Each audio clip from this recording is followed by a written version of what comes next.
This is your DJ, Mr. S, playing your requests. Here in class today, you all overwhelmingly requested to see problem 23 from page 289. You want to see that problem worked out.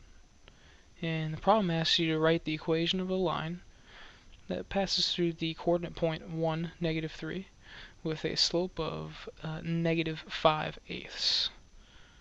So I'm going to do that in both ways, both using the slope-intercept form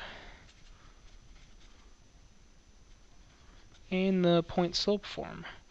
Let's start with using the slope-intercept form, which is y equals mx plus b.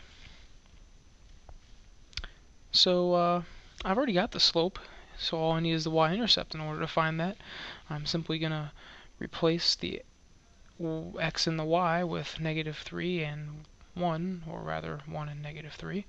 Y is -3, the slope is a -5/8, and x is 1.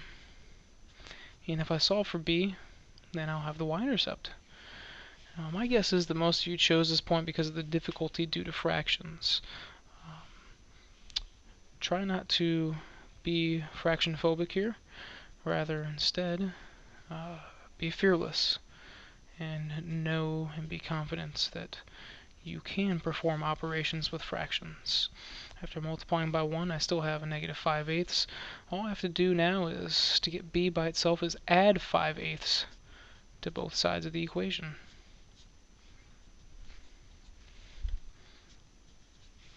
And here's my guess where a lot of you got stuck, because you've got -3 plus 5/8. So I'm going to do that over here in the middle. I'm going to do that fraction work. I would suggest doing that kind of in the margin of your page. Use the margins for work like this. I have -3 plus 5/8. Well, I'm going to write this as -3/1, so I'm dealing with a fraction.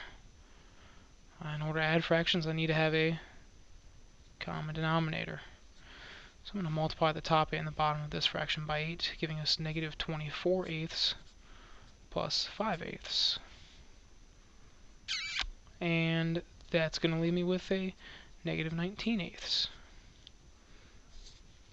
So the solution here is b is equal to a -19/8. Which means I can now write my equation in slope-intercept form. I have the slope is a -5/8. I have my y-intercept now to be a -19/8.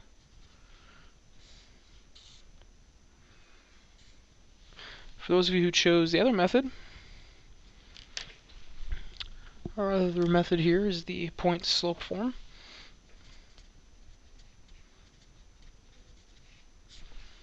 So you'll start with y minus y1 is equal to m times x minus x1. Replacing x1 and y1 with 1 and -3, and my slope with -5/8. So I have y minus a -3 is equal to a -5/8 times x minus 1. Gotta be careful here, I'm subtracting a negative. Gotta change it to adding the opposite. So from here we'll distribute, leaving us with y plus 3 is equal to -5/8 x plus 5/8. And again, we continue our algebraic manipulation by subtracting 3 from each side. And now again, we just have to do this fraction work, which is 5/8 minus 3. Isn't that the same thing we got over here? 5/8 minus 3, just in a different order. So we would get a common denominator, add them together, and you're left with -19/8. So either way you do it, the same fraction operations will be done, whether you like the point-slope form or the slope-intercept form. Neither one's going to help you avoid doing the fraction operations.